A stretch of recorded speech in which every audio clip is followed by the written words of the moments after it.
One last time, I have to see this ground.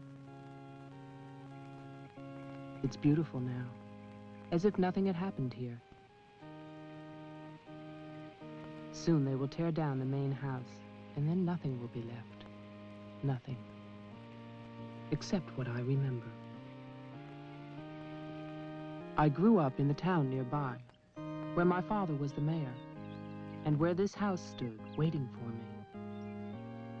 It was built by Wilfred Butler.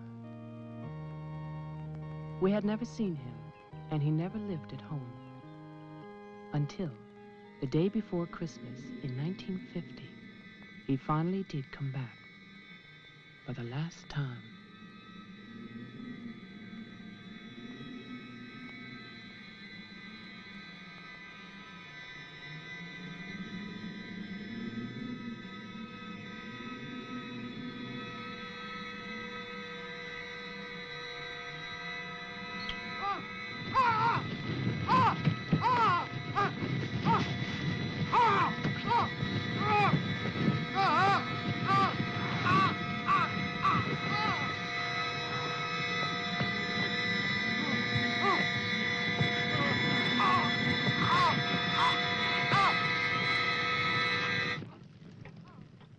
All of us believe that his death was an accident.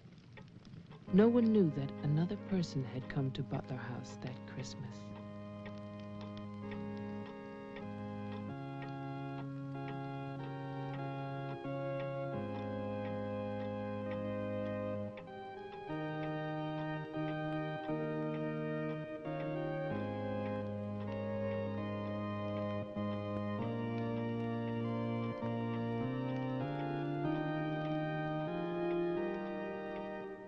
As Deputy Coroner of the County of Arlington, State of Massachusetts, I hereby find, upon evidence of an autopsy conducted by the medical examiner of this county, that the deceased, Wilfred Butler, died as a result of burns inflicted accidentally upon himself on his own premises during the afternoon of December 24th, 1950.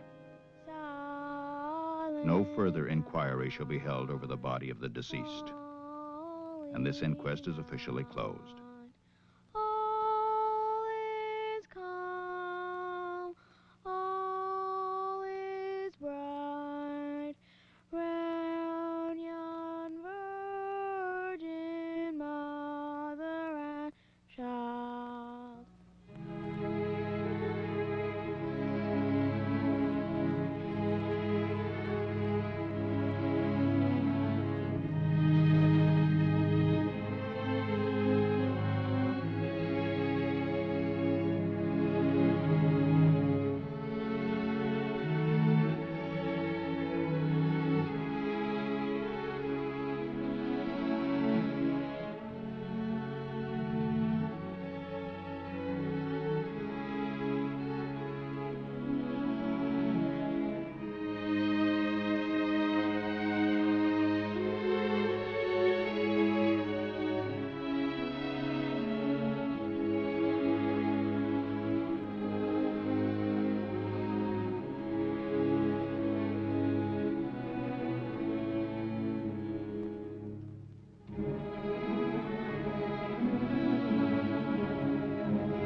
After the coroner's inquest, on New Year's Day, they buried Wilfred Butler.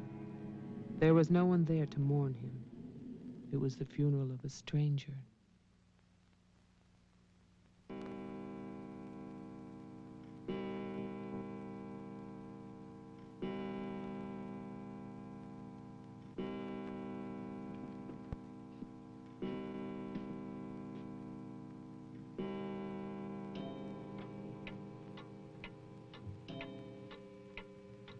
I, Wilfred Butler, being of sound mind and body, at least what the world considers sound, do hereby leave my house and its grounds and all personal effects within that house to my only surviving relation, my grandson, Jeffrey Butler. And I solemnly charge him with one duty. Let him leave the house as I left it, standing untouched to remind the world of its inhumanity and cruelty. For 20 years, that house lay empty, exactly as Wilfred left it. And then, last year, rumors began that it was finally being sold. The newspaper story traveled through the county to a state hospital for the criminally insane.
The man who came to sell the house had never seen it.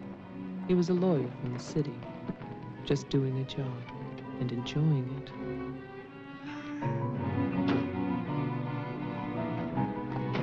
Stop and look serious, please. Oh, you're hopeless. Oh, look. Hey, wait, where you going now? The mayor's gonna have a fit, kid. One more shot. Come on. Stay there. I want one together. And smile.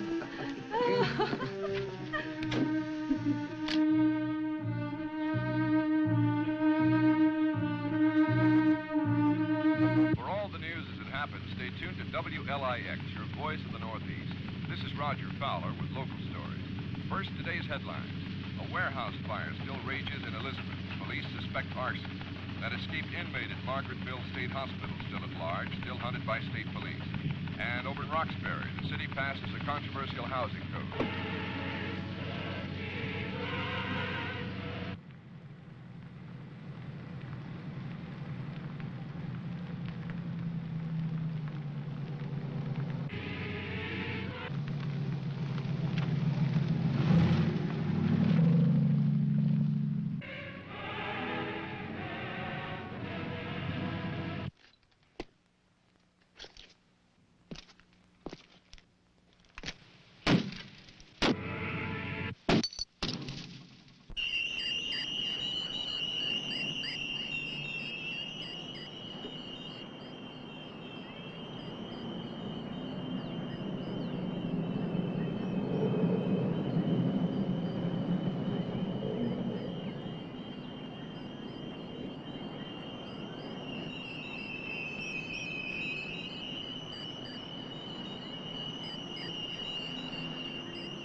Well, didn't I tell you? It's beautiful. Can we see the rest of it? Honey, that was it. I think the mayor's waiting for me. My love is such an important man. Right. Laura always says that. Darling, What? don't be long. Honey, if you get bored, just look at the view. Sooner or later, that viaduct's gonna take us back home.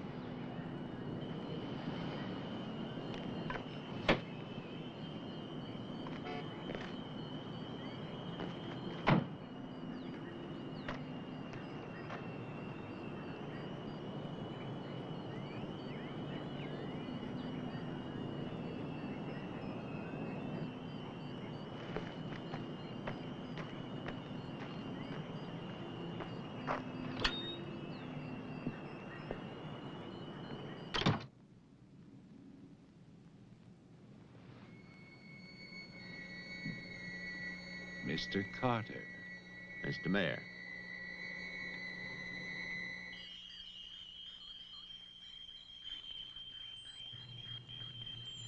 Let me introduce you. This is Charlie Toman, who publishes our weekly newspaper, The Patriot. Mr. Tolman. And this is Tess Howard. How do you do? She operates our switchboard. Oh, really? We call her the communications director. And this is Bill Mason, Mason. our sheriff.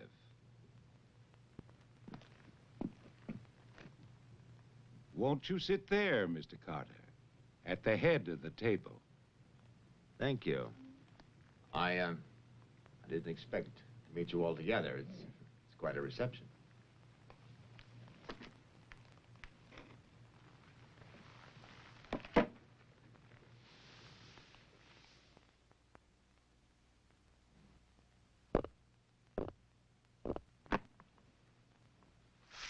All right, let's begin. As you know, I've been retained by Jeffrey Butler. The matter concerns the house that he inherited from his grandfather, Wilfred Butler. Go on, Mr. Carter. I believe that you offered to buy the house for my client. Offered. We begged him. We wrote letters and That's we... enough, Tess.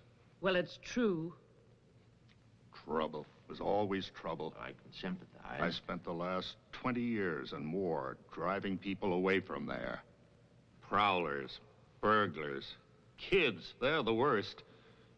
Chasing for nothing because of that will. That dribble about humanity. No. Inhumanity. What the hell is that, huh? Yes, well, he was a bitter man. Hate. It must have been very hard. It must have been hate.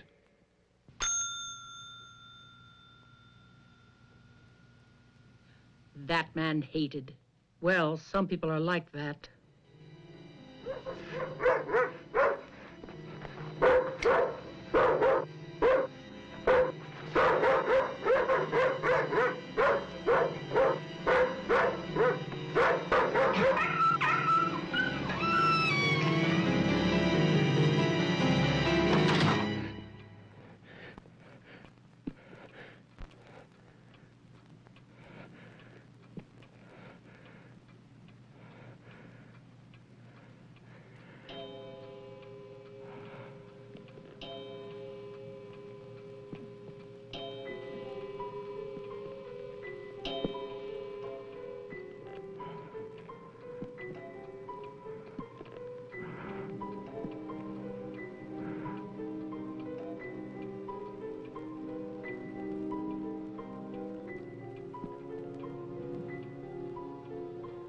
The question is, well, do you still want the house?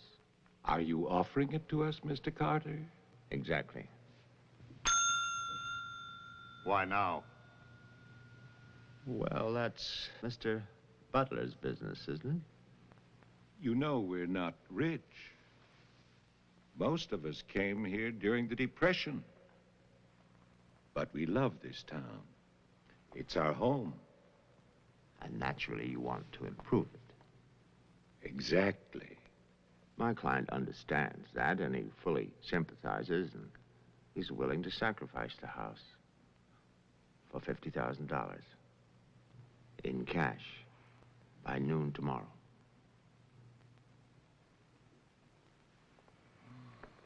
That's an awful lot of cash. It's also an awfully good bargain. You could go to Wilton. You could go now to the bank. Am I clearly understood? All that cash. Perfect. I'll wait for your answer till tomorrow. You're spending the night here? Yes. May I ask where? At the Butler House. We could put you up at the motel as our guest. No, the house is fine. The Paradise Motel. That's very kind of you, but I'm meeting Mr. Butler about some personal items. You'll want a phone. I can reconnect the line. Don't trouble, please. No trouble. You'll need a phone. Don't want to be stuck out there. Mm-hmm. Well, you've convinced me. Thank you. By the way, have you known Mr. Butler a long time? No, I've never met him. He called me and asked me if I'd handle this for him. I said yes. He had the key delivered to my office. Mr. Mayor, Sheriff, Mr. Tolman, Miss Howard, see you all tomorrow. In fact, I'm looking forward to it.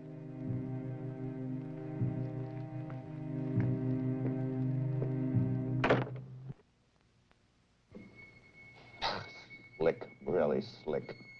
He's a big lawyer, Bill. You've got to expect that. Don't tell me about lawyers. Oh, you see the way he looked at us? You see his clothes? He's doing his job. Just don't tell me about lawyers. You know what I'd like to see? Two of them like that one talking to each other. Neither one of them would know what to believe. I love you, too. Honey, when I get home, I'm going to have a nice surprise for you. No, I can't tell you what it is now. It wouldn't be a surprise, now would it?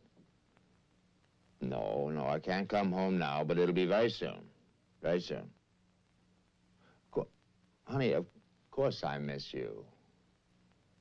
Yes, I miss Mommy, too. Laura, how are you, kid?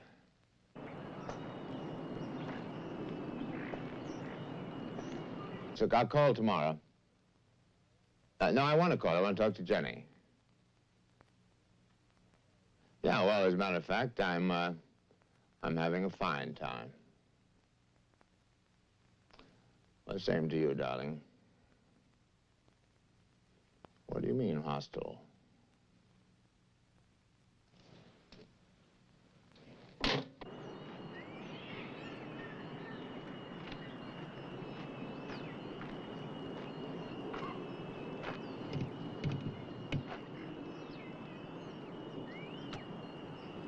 I was wondering, if we get it, what then?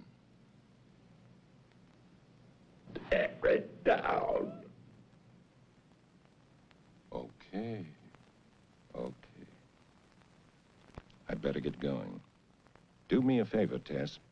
Call Diane, tell her I'm going to Wilton, and I'll be back late.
It's fantastic, isn't it? Yeah. Butler wasn't kidding. Nobody's lived here for years. That would be such a waste. It's his grandfather's monument. You know, there's a caretaker who keeps this place just the way he left it. What kind of monument is this? Well, that's the trouble. Nobody remembers anymore. That's what usually happens in America. I remember this. And he walks with me, and he talks with me, and he tells me I'm his own. And he walks with me, and he talks with me, and he tells me I am his own, and the joy we share as we tarry there. You're not serious. I used to hear that at funerals. At funerals? Yes. I was a kid in Chipley, Georgia. There was also a Chipley, Florida, but they have both been subsequently eradicated from the map. None other has ever known.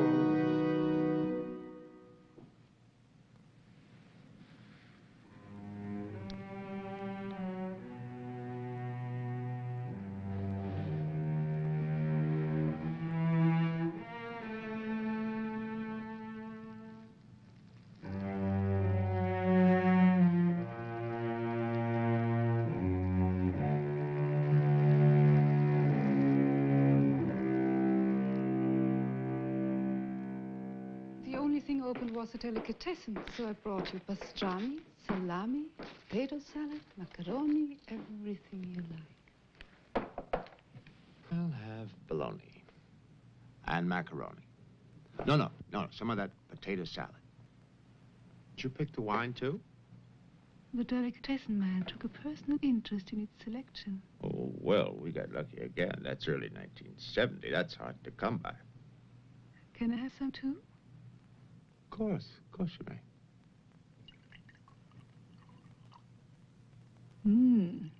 Thank you.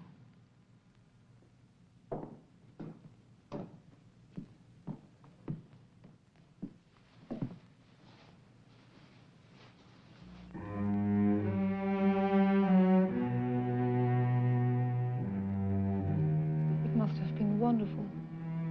What? The people who lived here. They must have had a wonderful life. Well, I hope they did. Wilfred Butler must have believed in something. Believed? Look at that stone fireplace, parquet floor, the mahogany, this table. And you probably think this place is made of wood, right? Well... Wrong. You know what his grandson told me? Underneath that wood, there's 2 feet of stone. The foundation is 8 bricks wide. Now, someday they're going to come in here and they're going to tear this place down and they're going to build little tract houses all over this property on quarter-acre and half-acre lots. And that bulldozer's going to come up that hill toward this house. And it's going to get the surprise of its life. They built a kingdom out here. Only nobody's left. No? Butler has a grandson. No. He's probably like the rest of us, wants money. You know, he's asking $50,000 cash for this place, and if he only wait, he can get at least $250,000. But he won't take his time. So he'll get screwed.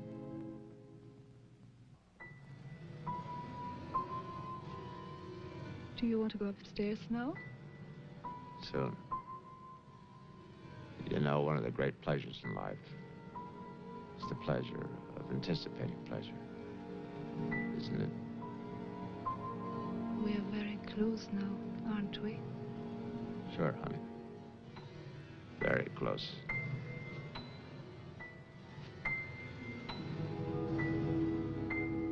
I don't see any beds yet.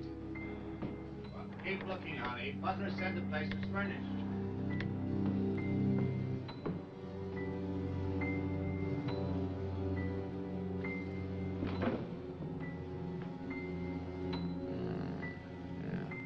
It's furnished.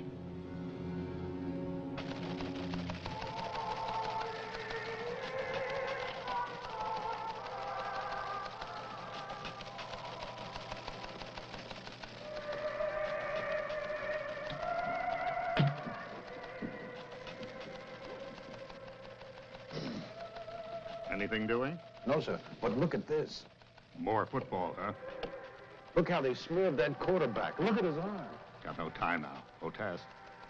How about that telephone up at the Butler house? Is it working? Well, try it now. I'll wait.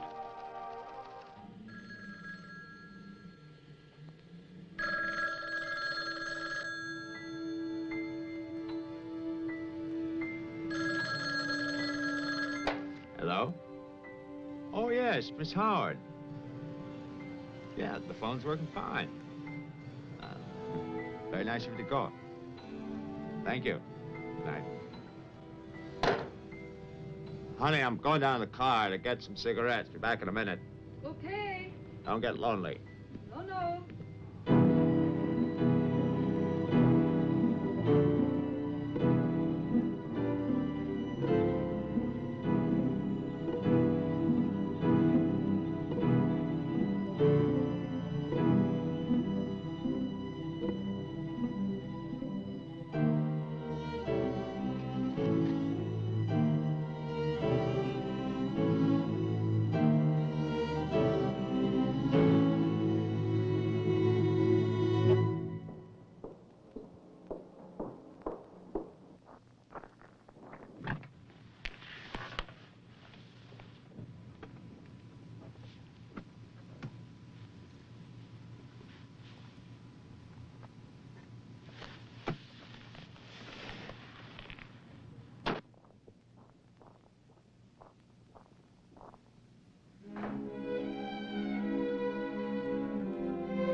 Did you get your cigarettes? Yes, I did. May I have one? Sure. Oh, it's the most amazing things. These cigarettes come in these very small packages these days. Oh, that's for me? Mm-hmm. Can I open it? Oh, no. Our Christmas is day after tomorrow. Is that an order? Yes, ma'am, that's an order.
Bill, someone's calling from Butler House.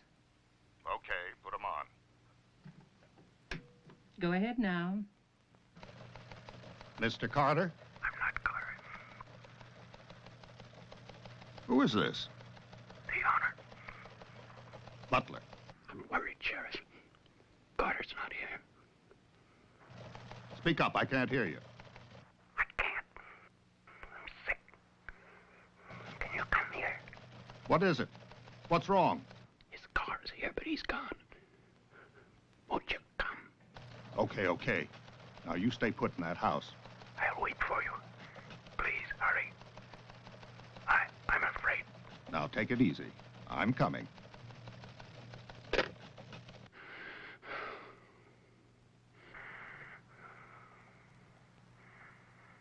Mr. Butler, are you done? Tess, I've come back. What's that? Tess, I want to see you again. Hello? Who is this? You know me, Tess. It's Mary Ann. Tell the mayor. Tell them all. I'm waiting in my father's house. Tess, it's so lonesome here. Don't be long. Hello? Hello? Hello?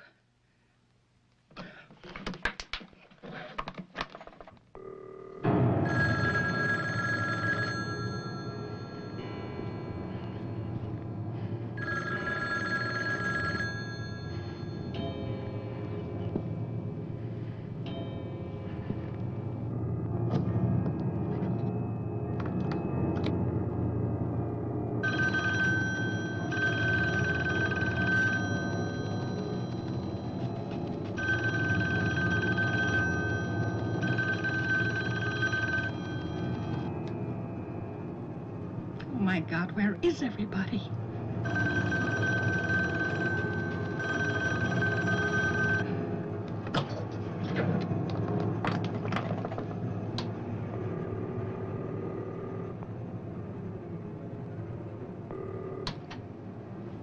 Hello? Oh, Maggie, thank goodness. What is it, Tess? Something's come up.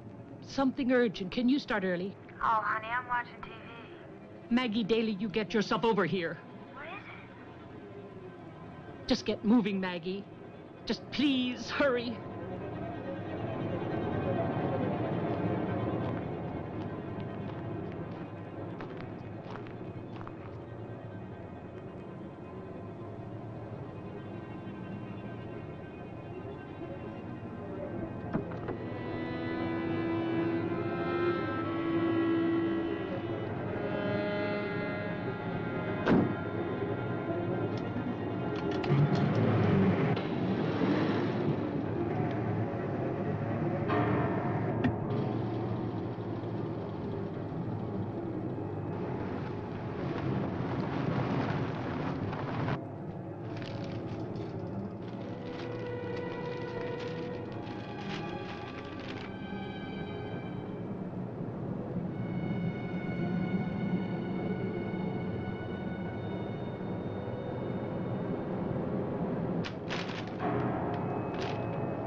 Come in.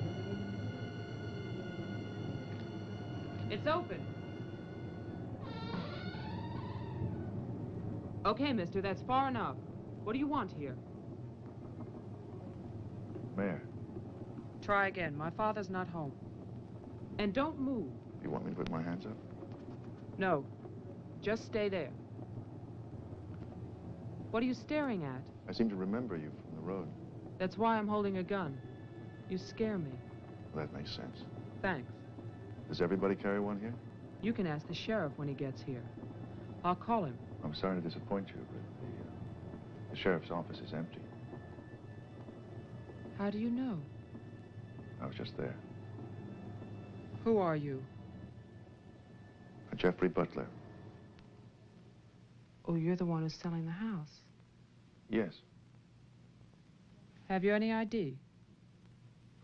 Come on.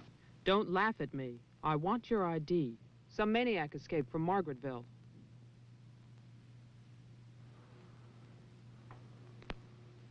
Okay.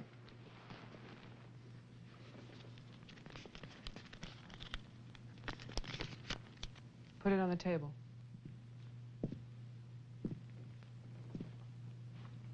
Now go back.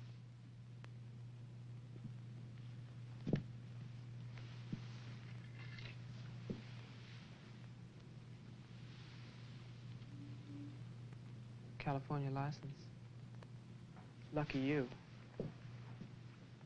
Would you like to see my maniac card from the asylum? They give you one when you escape. There's a big scarlet M on it so people won't get confused. Okay. Look, I'm sorry about the gun. My father's in Wilton getting your money. All I want to do is to get into my house. The sheriff's deputy might have a key. He's about the only one I know of. Well, where's he? You go down the road about 1.5 miles till you come to a white house with a white fence, and then you can't miss it. Thanks. That's okay. Merry Christmas. Same to you.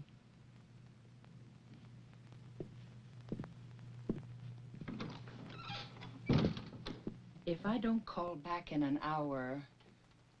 What? Call the mayor or Mr. Tone and nobody else. Promise me you'll do that. Well, sure. Mark it down, honey, so you'll have it. Sheriff to 301. I'm heading west on Route 5 to Butler House. You'll hear from me.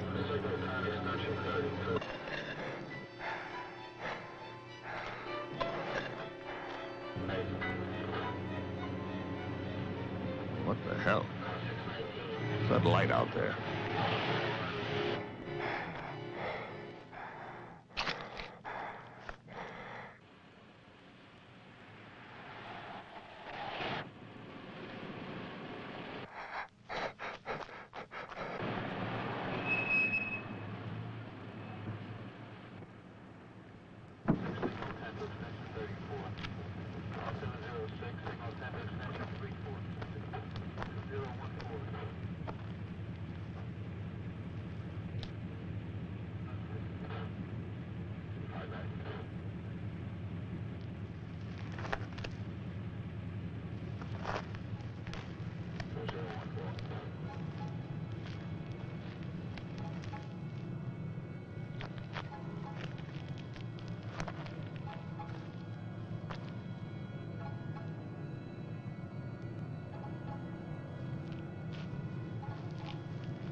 Hi.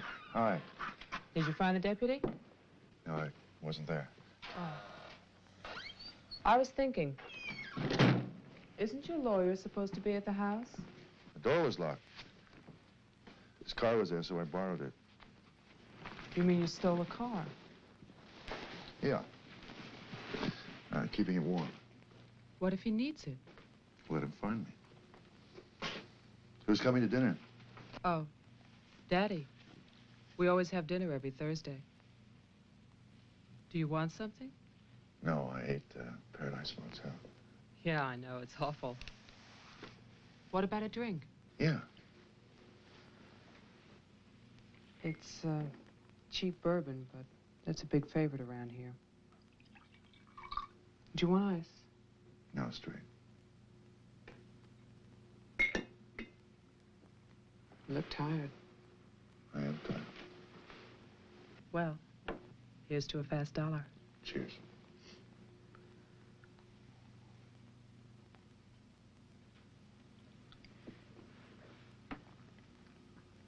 Why did you decide to sell the house? Needed the cash. After all these years? I need it now. Huh. What's it like on the inside? You know, I've never seen the inside. When I was a child, my father told me to stay away from it, for something terrible might happen. Sort of like a haunted house. I haven't seen it either. You're going to sell it? You've never seen it? Yeah. I don't know. It's too bad. It's about the only place to see around here. Oh, I forgot. Someone keeps calling with a message for my father. She says that she's waiting at your house, in the reception room. What woman is waiting in my house in the reception room? Oh, I don't know. It's not a voice that I know. I better go out then. Can I come too? What for?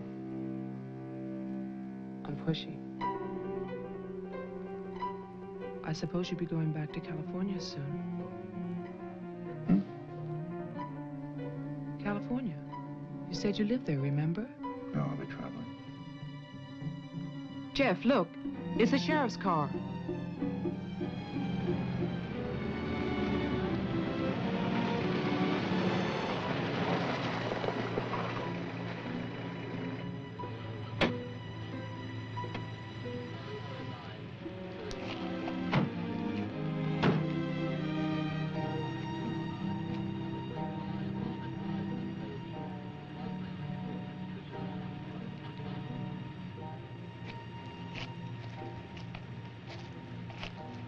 There's a light. Look at that tombstone. Pretty cheerful. Who bears the cross shall wear the crown. Wilfred Butler. My grandfather. Oh.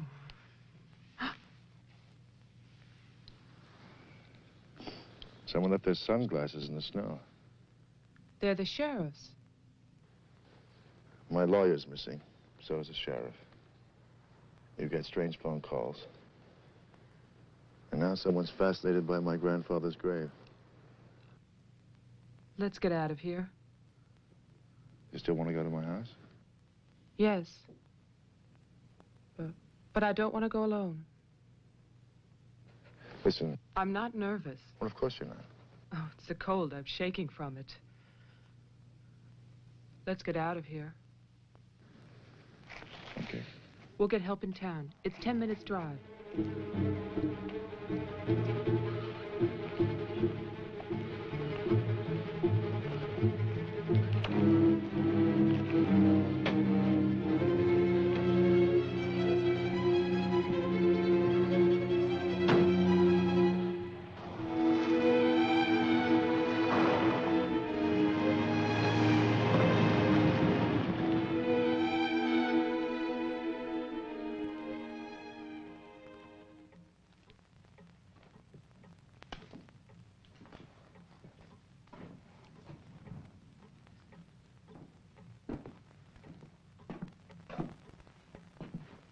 Night, Mr. Toman.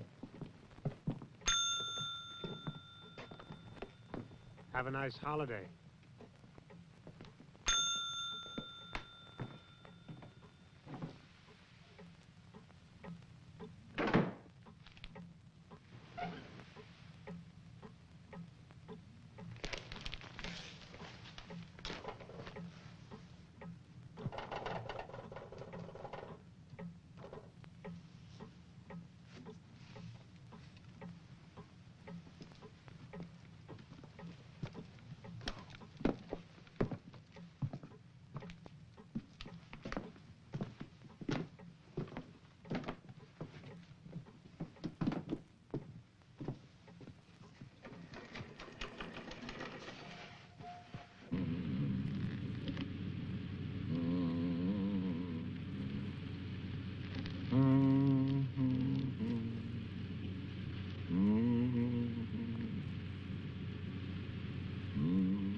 Deputy's not here, but Toman is. Who's Toman? Come on, you'll see.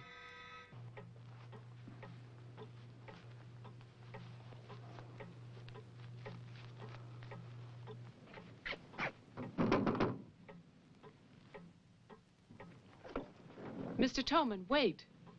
No, please, I have to talk to you. I'm sorry. This is Jeffrey Butler. He's the one who's selling the house. He can't get inside the place. And my father's gone to Wilton. So we wondered...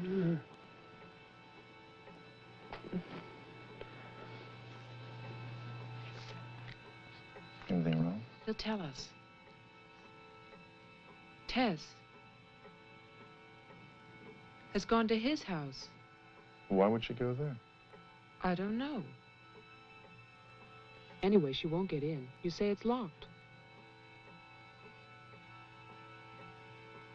He says she hates the place. Would you like to drive there? Diana could stay here, lock herself in. I need a key.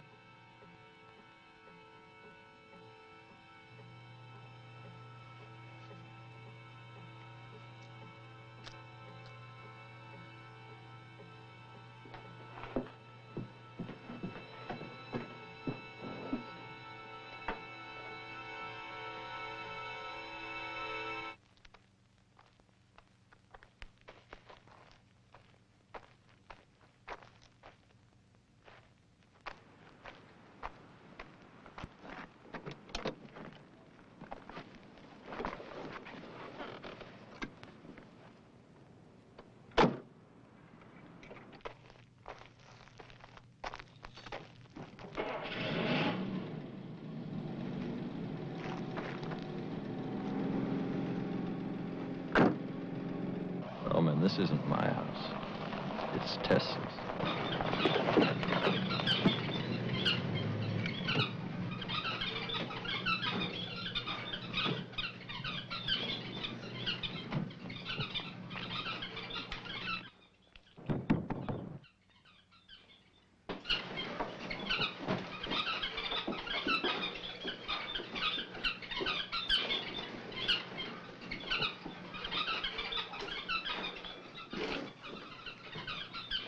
Well, Tess isn't here. Are you satisfied? She must have gone to my place. Well, why wouldn't she go there? She hates it. Maybe she went to see the woman who's there. Someone called the mayor's house before. Said she'd be waiting.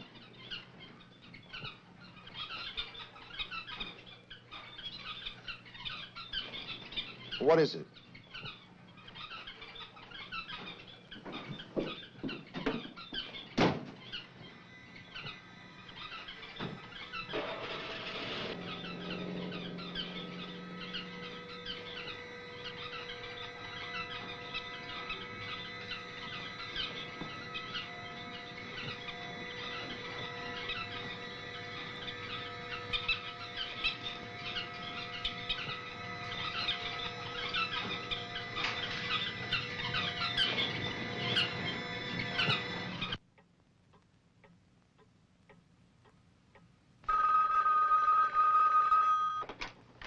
Hello, Jeff?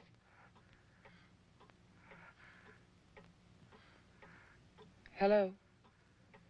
Is anybody there? Who is this?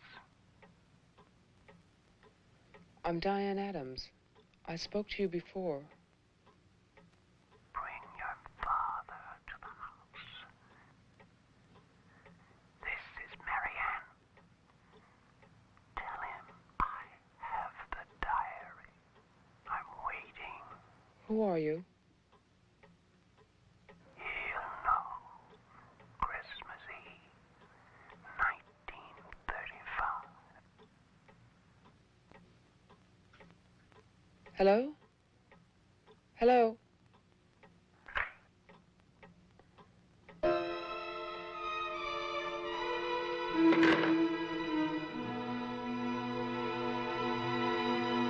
Be quiet. The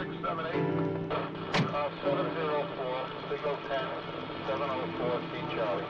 704, signal 10, 704, C Charlie.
Sheriff, I saw your car.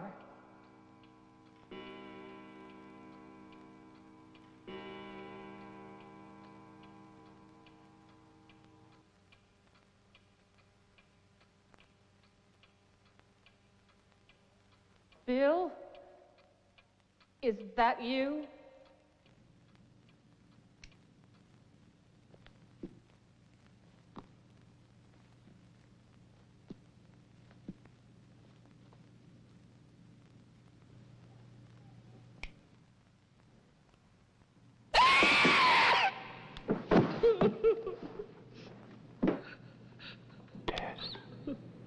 You can't see me, but I can see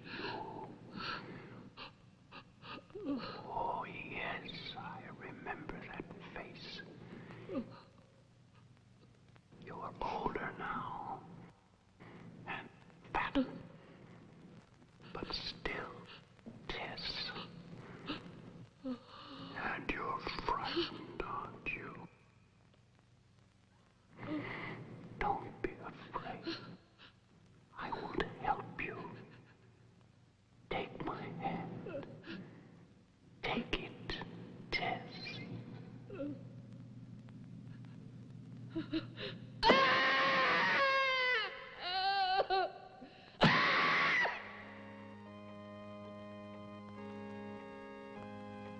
The person on the telephone said 1935, Christmas Eve.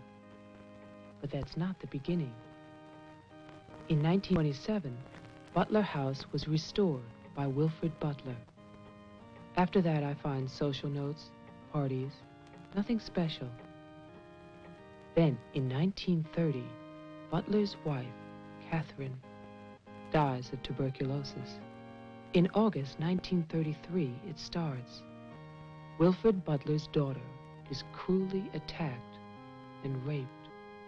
Her name is Mary Ann, the same name as the caller who left those messages tonight. She's 15 then. On May 2nd, 1934, Mary Ann Butler gives birth to a son, Jeffrey Butler. Jeff. Early in 1935, Butler House is turned over to a Dr. Robinson as an asylum for mental patients. And then Butler goes on to say that he has committed his own daughter. Mary Ann will live at the asylum. There's no end to this story. It's been carefully cut out of all the papers. Why would Toman do that?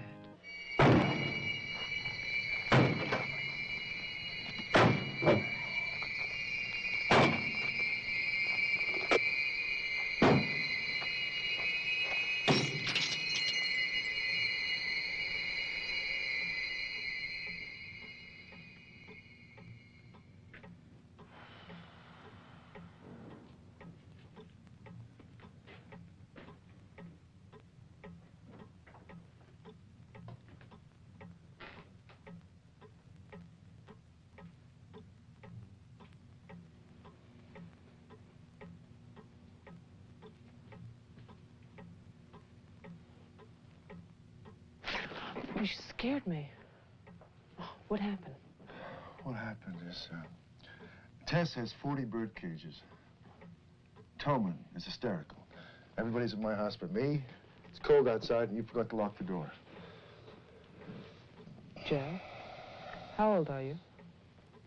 How old am I? You mean, how many years have I lived? No. There's a lot in the paper about your family. I don't want to talk about my family. Wait a minute. There's a woman calling, and she says her name is Mary Ann. That was your mother's name, wasn't it? My mother died in childbirth. That's when I started traveling. It's not what the papers say. What's your point? I just thought that you should read something for your own good. Nothing you could tell me about my past or future would be for my own good.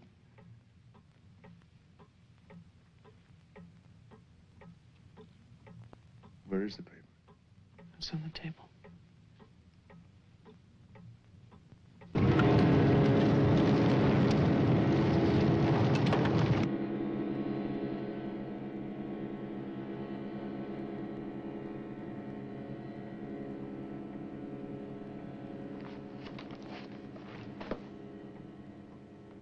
It's so stupid to lie.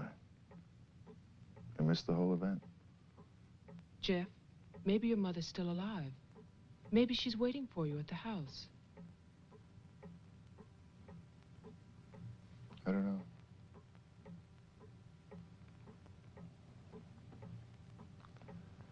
Come on. No more side trips. Let's go out there.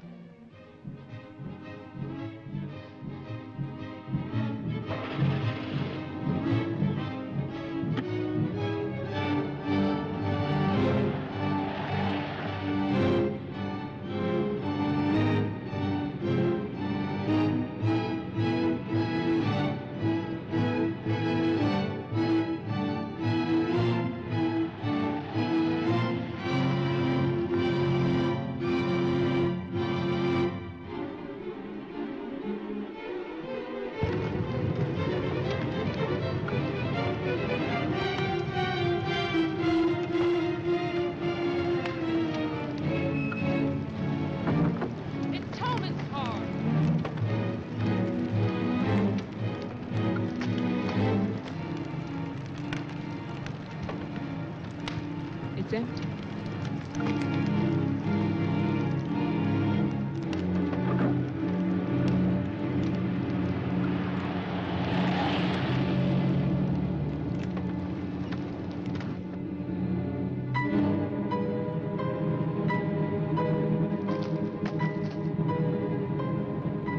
Jeff, look!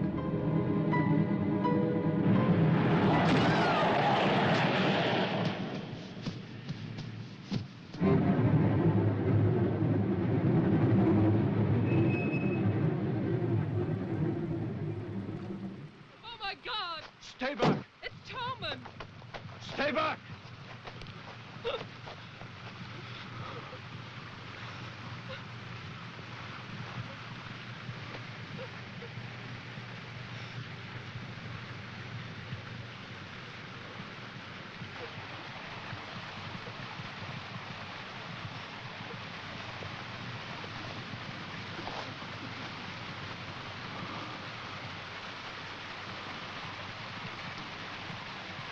He's dead.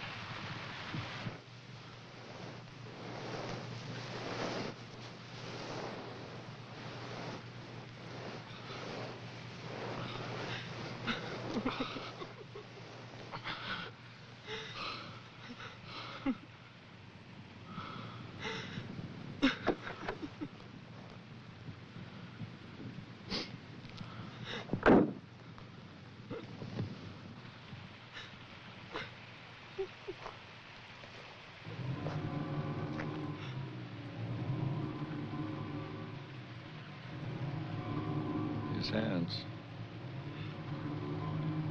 Somebody cut off his hands. You killed him. You killed Toman. He's asking for help. You killed him. Get in the car.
Cutler House.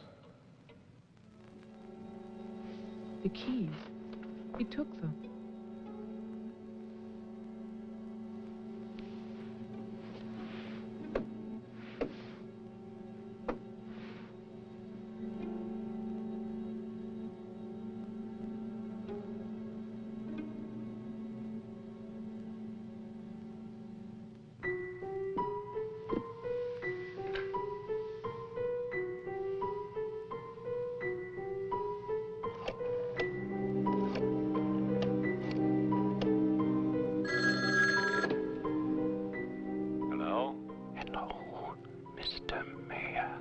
Yes, what? This is Marianne Butler. I'm calling from my house. Won't you come over here, Mr. Mayor? We're having a reunion. Everyone's here, even your daughter.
I write this knowing that no one shall ever see it.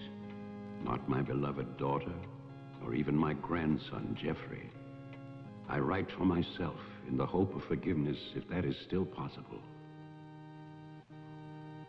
And I write for you, Marianne, whose youth and innocence I have destroyed. By 1935, the doctors had treated my daughter for a year. I had believed they could cure her. The child, Jeffrey, was taken from us and sent to California. I turned my house into an asylum. I brought doctors to live there. I welcomed other patients. Useless. All of it.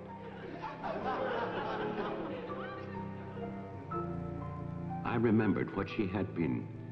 There was never a lovelier, happier child.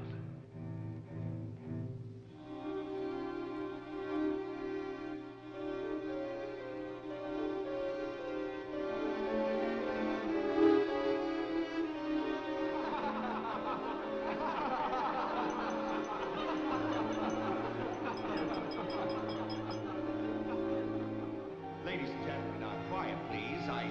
I propose a toast. Doctor, please. By Christmas of the first year, I knew that I must act, not for myself, but for my helpless child. Led him to create this institution. Our friend... I had no plan. All I knew was that I must take her from these men with their promises, their lies. Shall we?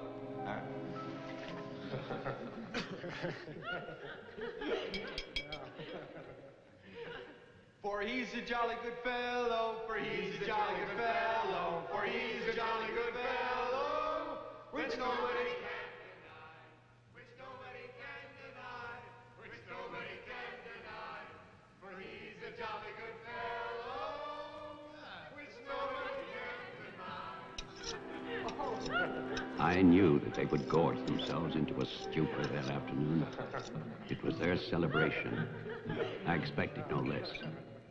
Since they had come into my house, they had acted as if they owned it.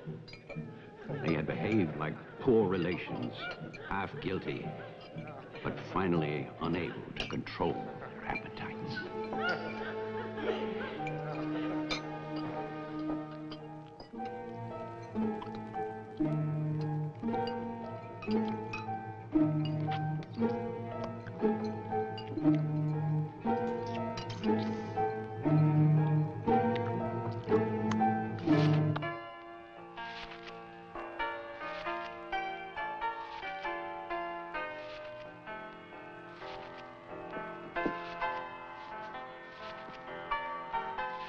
After dinner, they danced and drank as they usually did. All the time, Robinson would smile and reassure me. They expected me to believe, because I had no choice. Wilfred, trust me. He really believed Marianne would be well. He saw a light. There is a light at the end of a long tunnel. Believe me. There is a light at the end of a long tunnel.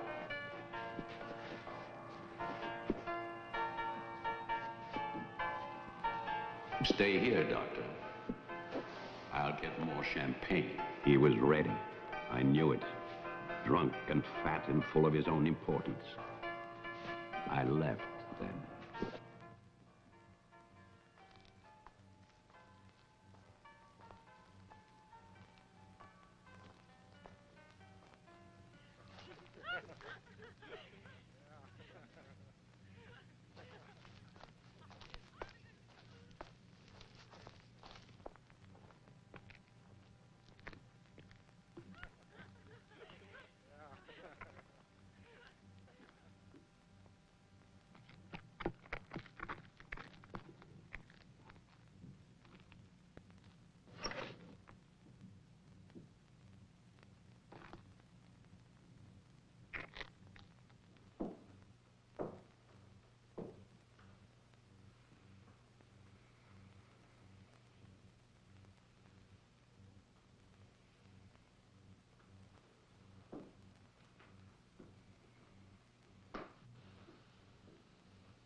My cruelty to Marianne was inhuman.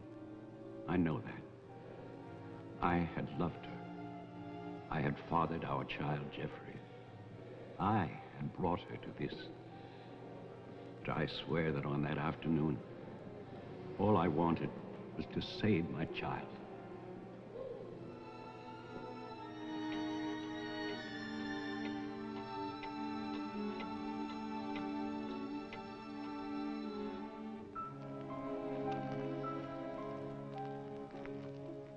My hope was to get her away from that house.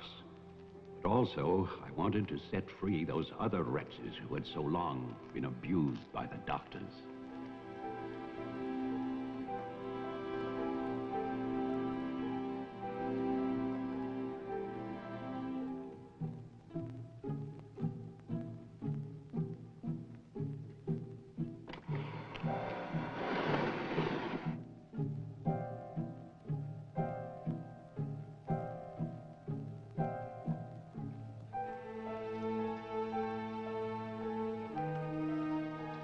I knew what they might do if these inmates were freed.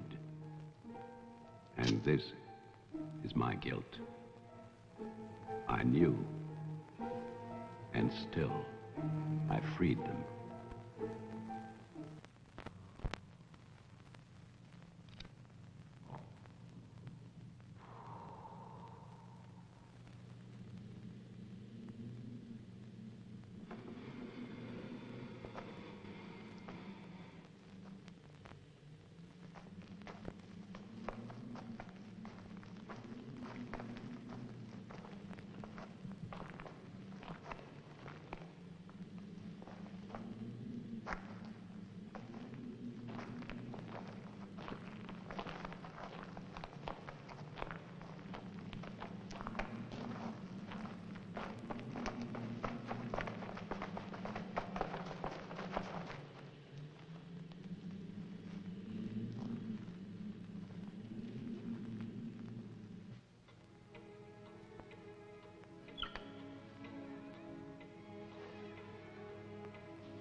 After the inmates started for their house, I went to get our car to take Marianne away.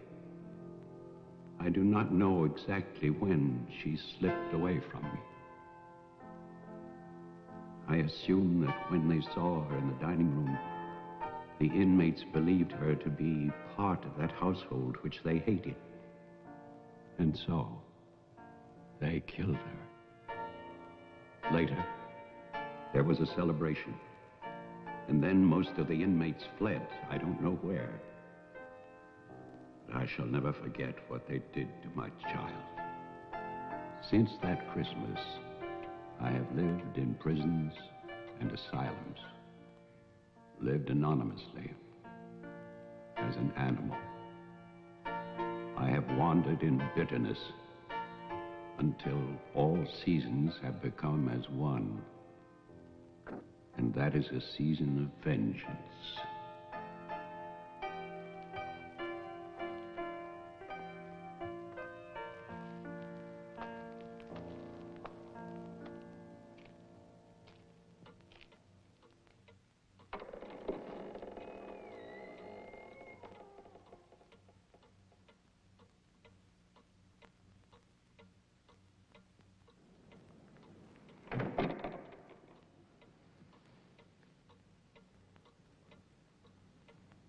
Jeff.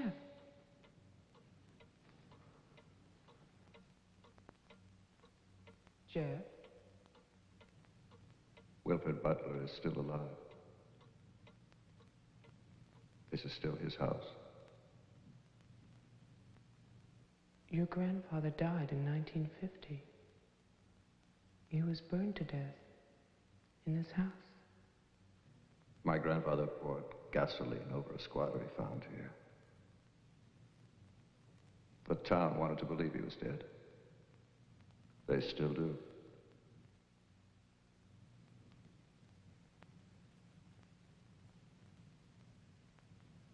This house was an asylum. There was a massacre by the inmates. Tess, Toman, the sheriff. Your father. No. All inmates. They killed my mother in this room.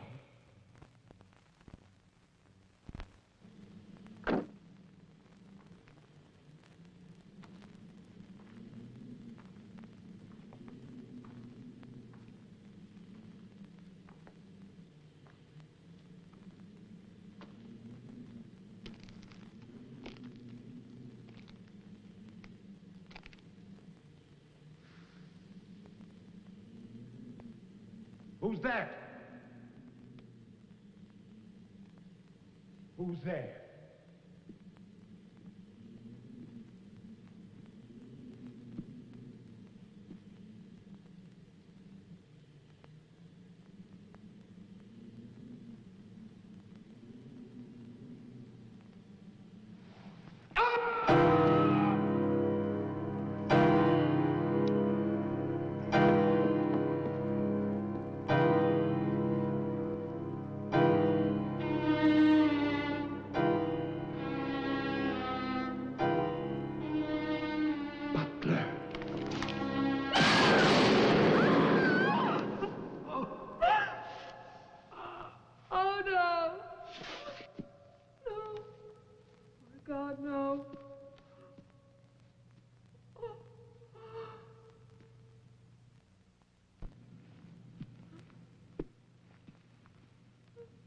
Daddy? Daddy?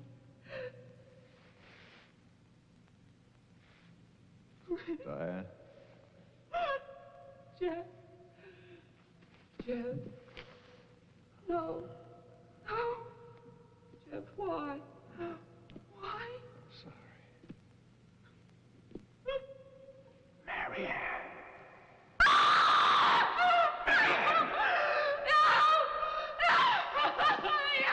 Don't run away. Don't. I'm your father. Don't be afraid. I won't hurt you. Please. It's all right. I won't hurt you. I need you. I want to see you. I waited for you.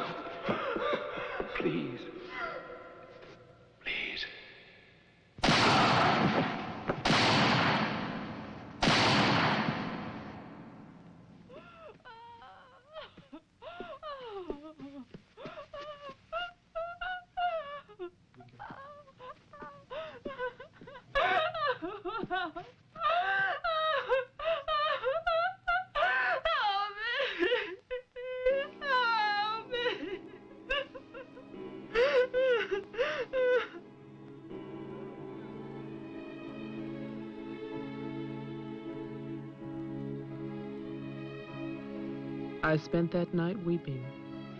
By morning, there were no more tears.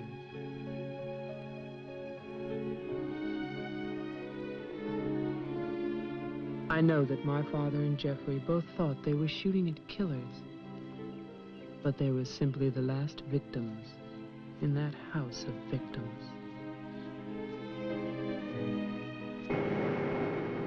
And now, a year later, they will tear down Wilfred Butler's monument. But they can never destroy my memories of what happened here.